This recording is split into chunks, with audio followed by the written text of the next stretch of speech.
Good evening all of you. आज हम percentage के बेसिक्स देख लेते हैं और एक्चुअल में पूरा का पूरा परसेंटेज देख लेते हैं कि परसेंटेज होता क्या है।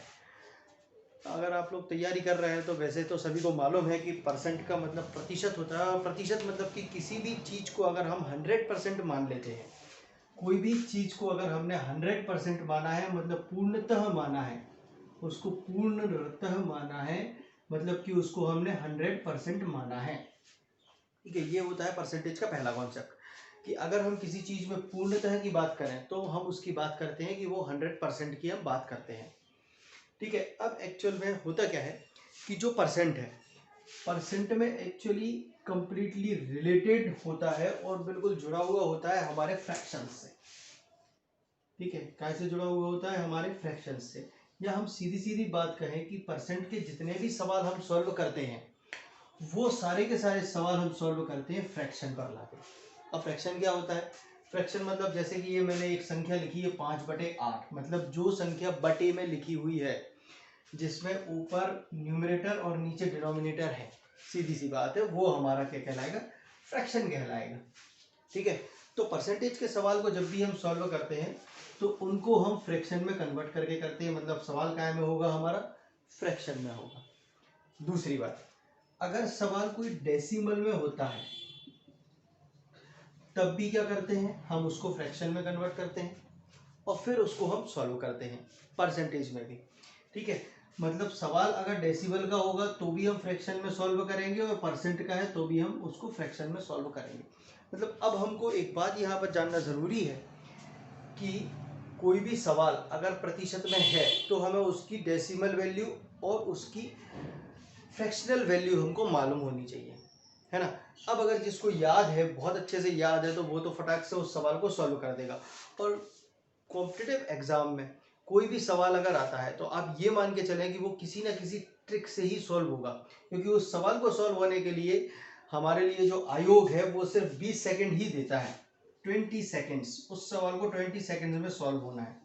तो सबसे पहले तो आप, अगर कोई ऐसा सवाल आ रहा है जो आपको बहुत कठिन सा लग रहा है, तो आप उसके अल्टरनेट तरीके से सॉल्व करने के बारे में सोचें, क्योंकि जो तरीका आप सोच रहे हैं वो उस सवाल को सॉल्व नहीं कर सकता, है ना। तो जो तरीका उसको ट्रिक से सॉल्व करे और उसको विद इन अ सेकेंड्स वो सॉल्व करे, वो ही उसकी सही ट्रिक होती है, सही मायने में। ठीक है, तो यहाँ पे मैं आपको कुछ तरीके बताता हूँ जिस तरीके से हमें परसेंट की वैल्यू को फ्रैक्शनल वैल्यू में हमको चेंज करना है। सबसे पहले हम बात करें 1/1, है ना। 1/1 का मतलब होता है 100%। 1/1 का मतलब होता है 100%, मतलब जो वैल्यू है वो पूर्णतः अपने आप में पूरी कंप्लीट है। 1 का मतलब 100%। ये जो मैंने आपको एक टेबल बना के दी है, आप उसको समझ लें कि हमें उसको निकालना कैसे है। और फिर अभी मैंने इसको 1/5 तक बनाई हुई है, सिर्फ मैंने इसको 1/5 तक बनाई हुई है। आपको इसको बनाना है 1 से लेके 50 तक। कहाँ तक बनाना है आपको? 1 से लेके 50 तक आपको बनाना है। एक पेज में आराम से 20 आएंगे। ठीक है, एक पेज में आराम से 20 वैल्यू आएंगी। आपको ऐसे 2 पेज बना लेने हैं और एक और तीसरा पेज बना लेना है, और जहाँ तहाँ घर में जहाँ आप बार बार देखते हो ऐसी जगह पे लगा देना, टीवी के बाजू में लगा देना। ठीक है, जहाँ सोते हो वहाँ टेबल पे लगा देना या टेबल के ऊपर लगा देना, है ना।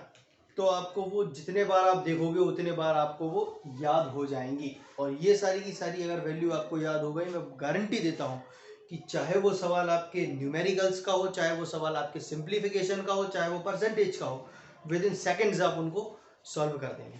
चलिए देखते हैं। 1/1 मीन्स 100%। ठीक है, इसमें क्या किया हमने? 100 को 1 से डिवाइड कर दिया, 100 को 1 से डिवाइड कर दिया तो हमको 100% वैल्यू मिल गई। उस 100% की वैल्यू क्या हुई? 1। इस 100% का मतलब है 100/100। क्लियर? अब यहाँ देखते हैं, यहाँ पर 1/2। ठीक है, 1/2 का मतलब है यहाँ 100/2। इस 1/2 को अगर हमको परसेंट में बदलना है तो हमने 100 से मल्टीप्लाई किया, तो 100/2। 100/2 की वैल्यू निकल के आ गई 50%। ठीक, अब 50% मतलब 50/100। आप सॉल्व करके देख ले तो 1/2, अगेन वही वैल्यू हमको यहाँ प्राप्त हो गई। तो हमने क्या किया, परसेंट को एक हिसाब से फ्रैक्शन में बदल दिया, परसेंट को हमने फ्रैक्शन में बदल दिया। यहाँ पे अब याद रखने वाली कौन सी चीज हो गई, तो एक 50% और एक 1/2, बस ये दो वैल्यू आपको याद रखनी है। फिर यहाँ पे 1/3 की वैल्यू होती है 33 1/3%, 1/3 की वैल्यू 33 1/3%। फिर यहाँ पे देखें 1/4 मतलब 100/4, 100/4 की वैल्यू 25%। ठीक है, तो आपको 1/4 की वैल्यू याद रखनी है 25%। इसी तरीके से 1/5, 1/5 मतलब 100/5, 100/5 मतलब 20। ठीक है, याद रखना है 20%, 20% की वैल्यू हो जाएगी हमारी 1/5। अब ये कुछ नंबर्स हैं, फ्रैक्शंस हैं, इनकी वैल्यू डायरेक्ट प्रश्न में पूछ ली जाती है ना। सिंप्लीफिकेशन के जब हम सवाल करते हैं तो इनकी वैल्यू डायरेक्ट में पूछ ली जाती है। अभी मैं आपको बताता हूँ कि किस तरीके से प्रश्न आते हैं, तो हमें इनकी वैल्यू कैसे निकालना है। तो अभी आप या तो इसका स्क्रीनशॉट ले लें या फिर इनकी वैल्यूज लिख लें। 3/8 की वैल्यू होती है 37.5%, 3/8 37.5%, 5/8 62.5%, 62.5%, 7/8 87.5%, 7/16 43.75%, 2/3 66.66%, 3/16 3/4%। ठीक है, अब इससे हमें सहूलियत क्या होती है, इससे हमको सहूलियत ये होती है कि जब प्रश्न में इस तरीके से आ गया 18.75, यहाँ बता देता हूँ 18.75, तो हमको ये मालूम है कि ये जो 7.5 है, ये पॉइंट के बाद 7.5 आया है, इसकी मतलब ये है कि ये 3/4 लिखा हुआ है ना।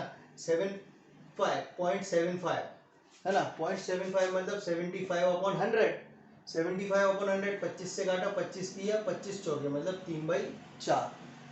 ठीक है, तो इस तरीके से हम इसको सॉल्व कर सकते हैं। अब एक्चुअल में जो 18.75 है, हम उसको 18.75 आसानी से लिख सकते हैं कि 18 3/4। अब ये आसानी से सॉल्व हो जाएगा, है ना, 18 3/4। अब ये इसको हम आसानी से सॉल्व कर सकते हैं क्योंकि ये अब फ्रैक्शन में बदल चुका है। ठीक है, चलो अब कुछ सवाल देख लेते हैं ऐसे जहां पर ये सारी की सारी वैल्यूज यूज होती हैं, है ना। देखिए कुछ आपके पास यहाँ सवाल है, ये सवाल दिया हुआ है 1.25 × 64 प्लस 1.2 × 65, कितना टाइम लगेगा करने में।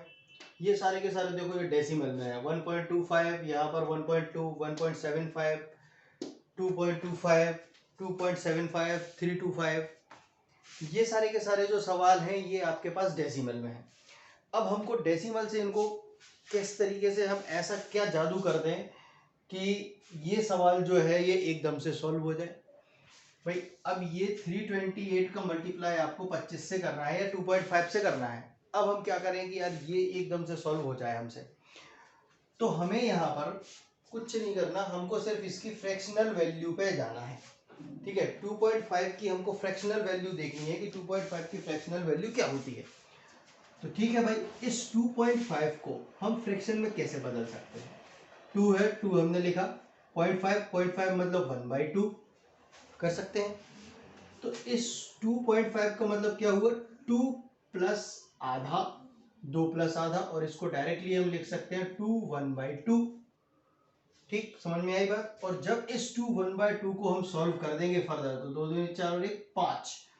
इसका मतलब ये है कि ये जो 2.5 लिखा हुआ है ये लिखा हुआ है 5/2। ठीक है, 2 2 4 प्लस 1 5, 5/2। इस 2.5 को हमने कन्वर्ट कर दिया इस फ्रैक्शन। अब देखो ये कितना आसान हो गया फ्रैक्शन में कन्वर्ट करने से। इस 2 से हमने काट दिया, 2 1 2, 2 6 12 एंड 2 4 8। अब हमको क्या करना है, सिर्फ 168 में 5 का मल्टीप्लाई करना है। तो जब हमें 164 में, यहाँ पर 164 में हमें 5 का मल्टीप्लाई करना है, तो यहाँ एक और टिक लग जाएगी 5 वाली। इस 5 को हम क्या लिख सकते हैं, 10/2 लिख सकते कि नहीं। अब इस 10/2 से आप काट दो, इससे 2 से काटा, 2 8 16 एंड 2 2 4। आंसर क्या हो गया, 0 लग गया, 820। टोटल जो आंसर हमें प्राप्त हुआ यहाँ पे वो 820 हुआ। नहीं तो फिर आपको क्या करना पड़ता, यहाँ पे इन सब का एक एक अलग अलग करके मल्टीप्लाई करना होता और फालतू में सवाल लेंदी हो जाता। ठीक है, समझ में आया हमने किया क्या। यहाँ पर 2.5 जो पॉइंट में वैल्यू थी उस पॉइंट की वैल्यू को हमने फ्रैक्शन में बदला, फ्रैक्शन में बदलने के साथ ही हमने इसको मल्टीप्लाई कर दिया। यहाँ पर हमको 5 मिला, 5 पे हमने एक ट्रिक लगा दी। 5 की ट्रिक लगाने से हमारा सवाल और आसान हो गया और जल्दी सॉल्व हो गया। ठीक है, अब पॉइंट को हम कैसे लिख सकते हैं, अगर 0.5 लिखा हुआ है तो 0.5 की वैल्यू मालूम है हमको 1/2 होगी। अभी पहले हमने एक टेबल में देखी है 0.5 की वैल्यू 1/2 होती है। 0.10 होता तो 1/10 होती, 0.25 होता तो 1/4 होती, 0.75 होता तो 3/4 होती। ठीक है, इस तरीके से हमें इसकी वैल्यू निकालनी आनी चाहिए। ठीक है, इसको मिक्स फ्रैक्शन में लिया, मिक्स फ्रैक्शन से हमने इसको फ्रैक्शन में बदला और सवाल को सॉल्व कर दिया। समझ में आ गया होगा। ठीक है, नेक्स्ट देखते हैं। नेक्स्ट हमारे पास वैल्यू लिखी हुई है 8.75 इंटू 96। अब हमें 8.75 को कन्वर्ट करना है तो 8.75, 75 की वैल्यू, ये 0.75 की क्या वैल्यू हो जाएगी, 0.75 मतलब 75 अपॉन 100 काट दिए 3/4। ठीक है, 8 3/4 मतलब इस पूरे के पूरे 875 को हम लिख सकते हैं 8 3/4।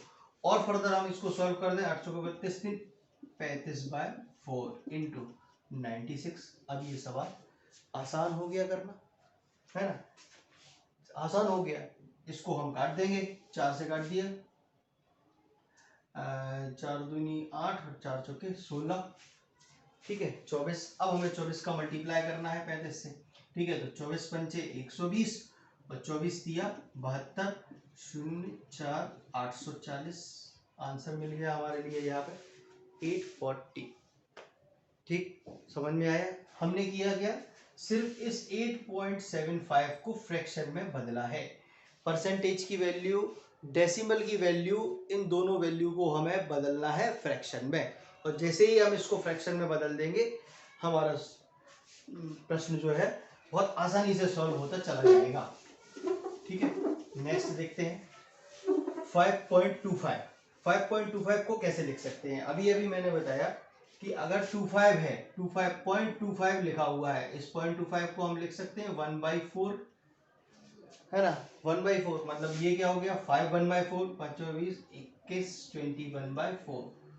ठीक है, इसको हमने सॉल्व कर दिया तो ये हो गया हमारे पास 21/4 मल्टीप्लाई 84 से, 4 से काट दिया, 4 दूनी 8, 4 एकम 4, 21 का स्क्वायर, 21 का स्क्वायर 441।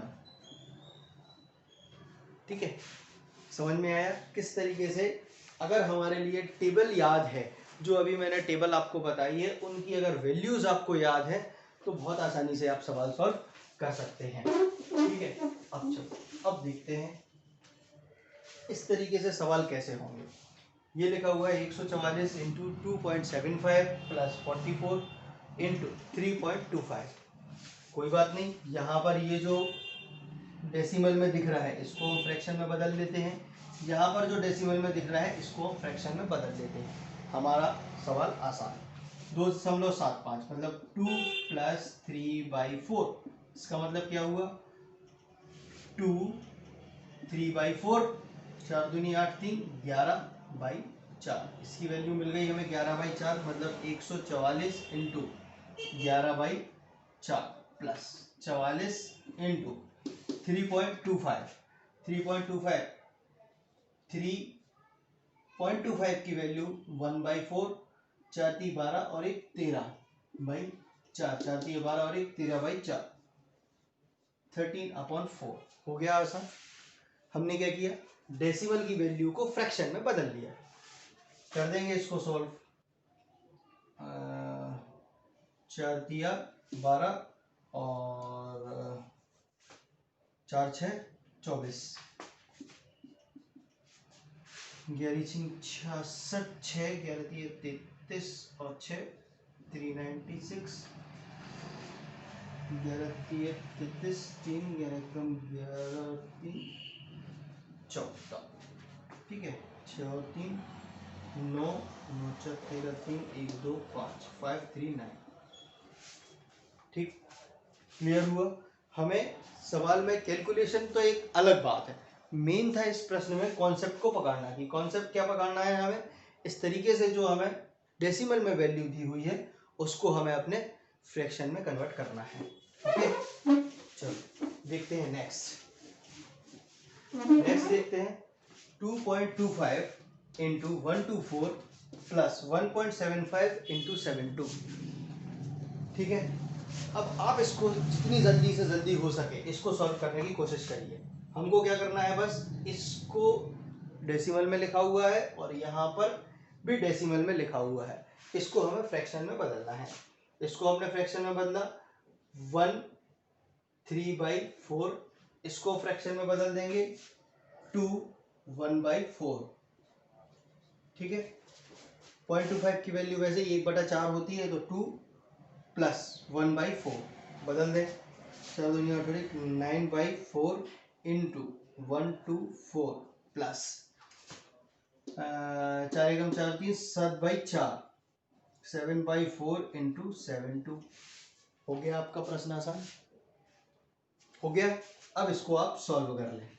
ठीक है, अब इसमें देखते हैं अगेन, इसकी वैल्यू भी क्या हो जाएगी 9/4 और यहाँ से 1.75 की वैल्यू 7/4। ठीक है, यहाँ 1.25 की वैल्यू क्या होगी 1/4 है ना, 4 एकम 4 और 5/4। ठीक है, अब आपको निकालनी है 1/2 की वैल्यू। तो 1/2 मतलब 12/10, काट देंगे इसको 6/5, मतलब इसको हम लिख सकते हैं 6/5। ओके, तो इस तरीके से हमारे पास बहुत सारे सवाल आएंगे जो कि अभी हमने आपको टेबल लिखाई है, उस टेबल के माध्यम से आप इनको बहुत ही सरल तरीके से, बहुत ही सुंदर तरीके से आप इन सवालों को सॉल्व कर पाओगे। ठीक है, नेक्स्ट देखते हैं परसेंटेज के हम और भी इंटरेस्टिंग सवाल। चलिए देखते हैं नेक्स्ट टाइप के सवाल। अब यहाँ पर हमसे प्रश्न कर रहा है कि अगर ए की आय बी से 10% अधिक हो। क्या बोला उसने, ए की आय बी से 10% अधिक हो, मतलब ए की आय अधिक है बी से कितने प्रतिशत, 10% अधिक हो। तब आपको बताना है कि बी की आय ए से कितने प्रतिशत कम है। चलो ठीक है, अब मैं यहाँ पे आपको कोई ट्रेडिशनल तरीका नहीं बता रहा हूँ, ट्रेडिशनल तरीका आपकी किताब में दिया हुआ है, आपने बहुत अच्छे से लिखा पढ़ा है, देखा है। ठीक है, मैं सिर्फ आपको ट्रिक बता रहा हूँ कि कैसे आपको सॉल्व करना है इस तरीके का सवाल। ए की आय बी से 10% अधिक है, ठीक है, कोई बात नहीं। ए की आय क्या 10% की वैल्यू हमको सीधी बात मालूम होना चाहिए कि 10% की वैल्यू कितनी होती है। तो 10% की वैल्यू होती है 1/10। कितनी होती है 10% की वैल्यू 1/10। अब हमको ये पता है कि यहाँ पे एक शब्द लिखा हुआ है अधिक। क्या है, ए की आय बी से 10% अधिक। जहां भी अधिक होगा हम इन दोनों को जोड़ देंगे। इन दोनों को जोड़ा, क्या मिला हमको 11, मतलब 1/11। अब हमें 1/11 जो फ्रैक्शन आया है उसकी हमें वैल्यू मालूम होनी चाहिए। तो 1/11 की वैल्यू होती है 9 1/11%। ठीक, अब हमको यहाँ पे डायरेक्ट आंसर मिल गया कि बी की आय, क्या बी की आय ए से कितने प्रतिशत कम है, तो भाई इतने प्रतिशत कम है। ठीक, अब ये आया कैसे, 10 था, अधिक थी आय, अधिक थी तो हमने जोड़ दिया 11 हो गई। अब 11 में डिफरेंस जो है, 10 और 11 का डिफरेंस जो है वो कितना है, 1 है ना। 1 मतलब हमको देना है 100/11। 100/11 को जब हम सॉल्व करेंगे तो हमको वैल्यू मिल जाएगी 9/11। इसका सीधा सीधा मतलब है कि बी की आय ए से 9/11% कम है। ठीक है, ये ट्रिक बहुत ही उम्दा किस्म की है और विद इन अ सेकेंड प्रश्न को देखते से आप इसको सॉल्व कर सकते हो। 1/10, 10 की वैल्यू क्या है, 1/10 है। पकड़ना है अधिक या कम, यहाँ लिखा है अधिक, मतलब तुरंत जोड़ दो, 10 में 1 जोड़ा 11। अब आपको मालूम है 1/11 की वैल्यू, जब आप चार्ट बनाएंगे 1 से 10 तक, 10 के बाद आएगा 1/11। 1/11 की वैल्यू आपको वहां पर मिलेगी 9 1/11%। मतलब बी कितना कम है इससे, 9 1/11%। ठीक है, दूसरा प्रश्न देखते हैं। ए की आय बी से 20% कम है। कितने प्रतिशत कम है? 20% कम है। यहाँ पे 20% की वैल्यू, 20% की वैल्यू कितनी होती है? 1/5। ठीक है, 1/5। अब यहाँ पे दूसरा शब्द हमको पकड़ना है। दूसरा शब्द है कम। पहला शब्द हमने क्या पकड़ा? 20%। 20% की वैल्यू हमको मिल गई यहाँ 1/5। ठीक है, 1/5। दूसरा शब्द हमने क्या पकड़ा? कम। कम होगा तो इसमें से इसको हम माइनस कर देंगे। जैसे ही माइनस किया तो ये हो गया 4। कितना? 1/4। 1/4 की वैल्यू 25%। क्लियर? प्रश्न सॉल्व हो गया, यही सॉल्व हो गया। ए की आय बी से कितने कम है? 20% कम है। तो बी की आय ए से कितने प्रतिशत अधिक होगी? तो भाई 25% अधिक होगी। ठीक, समझ में आया? 5 था, कम था, कम से माइनस किया, 1/4 आया, हमें हमारा प्रतिशत मिल गया। 1/4 की वैल्यू 25%, मतलब उसकी आय 25% अधिक होगी। अब ये सवाल, ये जो ट्रिक है, ये हमें काम में कब आती है? ये काम में जब आती है जब आप अपने घर का बजट बनाते हैं, है ना। बजट बनाते हैं, रोज के आज देख रहे हैं कि महंगाई बढ़ रही है, कोविड के कारण भी बहुत सारी चीज़ों के दाम महंगे हो गए हैं, पर आपकी सैलरी तो नहीं बढ़ी ना, आपकी आय नहीं बढ़ी। जब आपकी आय नहीं बढ़ी तो आपको क्या करना पड़ेगा? अगर किसी वस्तु के मूल्य में वृद्धि हो रही है, बात समझना, अगर किसी वस्तु के मूल्य में वृद्धि हो रही है और आप चाहते हैं कि आपका जो खर्च आप उस वस्तु पे कर रहे हैं वो पूर्ववत रहे, तो आपको क्या करना पड़ेगा? अपनी खपत को कम करना पड़ेगा। जहां पे आप 4 बिस्किट खाते थे, अगर उस बिस्किट की वैल्यू बढ़ गई, अगर उस बिस्किट का मूल्य बढ़ गया, तो आप क्या करोगे? 4 ही खाओगे क्या? आप चाहते हो कि नहीं यार, मैं बिस्किट पे 10 रुपए ही खर्च करता हूँ और मैं आज भी 10 रुपए ही खर्च कर सकता हूँ क्योंकि मेरी सैलरी तो बढ़ी नहीं, भले बिस्किट का दाम बढ़ गया। अब बिस्किट का दाम बढ़ गया तो आपको क्या करना पड़ेगा? अगर आप चाहते हो कि आप 10 रुपए के ही बिस्किट खाएं, तो आपको अपनी खपत कम करना पड़ेगी। भाई जहां आप 4 खाते थे वहां 3 खाओगे या 2 खाओगे। ठीक है, अब इस कॉन्सेप्ट को समझना बहुत आसान है। इस कॉन्सेप्ट को इस तरीके से आप समझ सकते हो कि कोई भी जो हमारी प्राइस होती है ना, जो हमारी प्राइस होती है वो होती है कोई भी मटेरियल और मल्टीप्लाई उसका रेट। मटेरियल मतलब कोई भी वस्तु, है ना, या वस्तु का वेट। अब यहां पर अगर हम देखें तो आलू के मूल्य में वृद्धि हो रही है, तो क्या हो रहा है? यहाँ पे आलू है और आलू के मूल्य में वृद्धि हो रही है। मूल्य मतलब उसका रेट, रेट मतलब दर, उसकी दर में वृद्धि हो रही है। उसके दर में कितनी वृद्धि हो रही है? 30% की वृद्धि हो जाए। तो अब हमें यहाँ पर दो चीजें फिर पकड़नी है। एक चीज 30%, 30% की वैल्यू। दूसरी चीज वृद्धि। दूसरी चीज क्या हो रही है? वृद्धि हो जाए।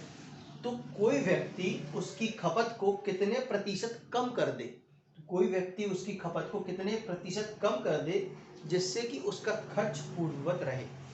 बात समझ में आ रही है? अब यहाँ पर आलू है, आलू में क्या हो रहा है? आलू के दामों में वृद्धि हो गई और आप चाहते हैं कि आलू के दाम में जो भी वृद्धि हुई हो उस वो ठीक है, अपनी जगह जैसी है ठीक है, पर मेरे पास खर्च करने की जो लिमिट है वो एक फिक्स है कि भाई मैं अगर आलू में 100 रुपये ही खर्च कर सकता था तो मैं आज भी 100 रुपये ही खर्च करूंगा, चाहे भली कुछ भी हो। अब कुछ भी कैसे हो भाई, वृद्धि तो हो गई और तुम्हें 100 ही रुपये खर्च करना है, तो तुम्हें क्या करना पड़ेगा? अल्टीमेट उसकी खपत कम करना पड़ेगी। तो वही यहाँ पर लिखा हुआ है कि कोई व्यक्ति उसकी खपत कितने प्रतिशत कम कर दे जिससे कि उसका खर्च पूर्ववत रहे। ठीक है, तो जिस तरीके से मैंने ये दो सवाल कराए हैं बिल्कुल उसी तरीके से तीसरा सवाल भी होगा। ठीक है, आइए देखते हैं कैसा होगा। आलू के मूल्य में 30% की वृद्धि हो गई। अब 30%, अब 30% का हमारे लिए यहाँ पे मान चाहिए कि 30% की वैल्यू क्या होगी। तो 30% की वैल्यू निकालना आपको आनी चाहिए कि 30% की वैल्यू हमारी क्या होगी। ठीक है, 30% मतलब 3/10, सिंपल सी बात है। अब 3/10 में क्या हो रहा है? आपके पास वृद्धि हो रही, वृद्धि होगी मतलब हम इन दोनों को जोड़ देंगे आपस में। वृद्धि होगी मतलब इन दोनों को हम जोड़ देंगे, जैसे जोड़ा तो ये आ गया 13। अब ये सर पिछले बार में तो 1 था, सब जगह 1 था तो 1 रख दिया, कोई बात नहीं, यहाँ 3 है तो हम 3 रख देंगे, बस सवाल सॉल्व। कितनी कमी करना चाहिए भाई? 3/13% की अब हमको कमी कर देना चाहिए, बस इतना सा सवाल था। क्या है? वृद्धि, वृद्धि का 30%, 30% की फ्रैक्शनल वैल्यू 3/10। क्या हो रही है? वृद्धि, वृद्धि मतलब इन दोनों को हम जोड़ देंगे, जोड़ा 13, 13 आ गया, न्यूमरेटर को हमने सी में रख दिया। ठीक, क्लियर। इसमें प्रतिशत में बदलेंगे तो 100 का गुणा कर देंगे, हम प्रतिशत में बदलेंगे तो 100 का गुणा कर देंगे, और जब 100 का गुणा करेंगे तो ये हो जाएगा हमारा 300, 300/30, ठीक है, 300/13, 23/1/13%। उस व्यक्ति को 23/1/13% की कमी करना पड़ेगी। क्या करना पड़ेगी? यहां से उसको कमी करना पड़ेगी, 23/1/13% की कमी। समझ में आ गया होगा? ठीक है, आज के लिए इतना ही काफी है। नेक्स्ट लेक्चर आप जरूर देखिए परसेंटेज का, आप पूरा का पूरा मैं परसेंटेज कवर करने की जितनी जल्दी से जल्दी है, जितने शॉर्ट ट्रिक्स के तरीके से मैं इस पूरे के पूरे चैप्टर को खत्म करूंगा। ठीक है, और इसके बाद हमारा जो पॉलिटिकल लेक्चर सीरीज जो चल रहा है उसमें प्रेसिडेंट के मैं माइंड मैप बना के आपको एक ही लेक्चर में पूरा का पूरा प्रेसिडेंट बताऊंगा। और नेक्स्ट अब हमारी जो क्लास चालू होगी वो हिस्ट्री की क्लास चालू होगी, जिसमें हम एंशिएंट से लेके मेडिवल, मेडिवल से हम मॉडर्न तक आएंगे, और वो भी सिर्फ शॉर्ट ट्रिक्स की दम पर। ठीक है, इस तरीके से हम उसको पढ़ेंगे कि आपको एक नज़र में पूरी की पूरी कहानी की तरह दिमाग में छप जाएगा। ठीक, ओके। एक बात और, आपको याद होगा मैंने अभी जब पिछले लेक्चर्स में आपको माइंड मैप करने की एक तकनीक बताई थी। माइंड मैप कैसे आपको करना है, आपको याद है? एक स्क्रीन होती है हमारे पास जिसमें हम सपने देखते हैं, उस स्क्रीन को आपको अपनी एक्टिवेटेड रखना है। जब भी मेरी क्लास देखें या जब भी आप अपनी पढ़ाई करें, जो भी कुछ पढ़ाई करें, एसएससी करें, बैंकिंग करें, यूपीएससी करें, पीएससी करें, उस स्क्रीन को ज़रूर आप एक्टिवेट रखें। जो भी आप पढ़ रहे हैं ना वो उस स्क्रीन पे एक बार चलाएं, जैसे पिक्चर की तरह उस चीज़ को चलाएं। ये मैंने आपको तरीका बताया, ए की आय 20 है, आप अपने ये याद कर लो कि अनुराग की आय पराग से 10% ज़्यादा है। एक कंपेरेटिव आप स्टडी करोगे और उसको उस स्क्रीन पर ले जाके पढ़ोगे तो आपको वो चीज़ हमेशा के लिए तैयार हो जाएगी। ओके, मोटिवेटेड रहिए, इसी तरीके से लेक्चर्स देखते रहिए, आपको बहुत मज़ा आएगा। अभी बहुत दिन से लेक्चर्स बन नहीं पा रहे थे, पर अब कोशिश करेंगे कि हम रेगुलर लेक्चर्स बनाएं और हम आपको आपकी मंजिल तक पहुंचाएं। Have a nice day. That's signing off the session, Anurag Jain. Okay, bye.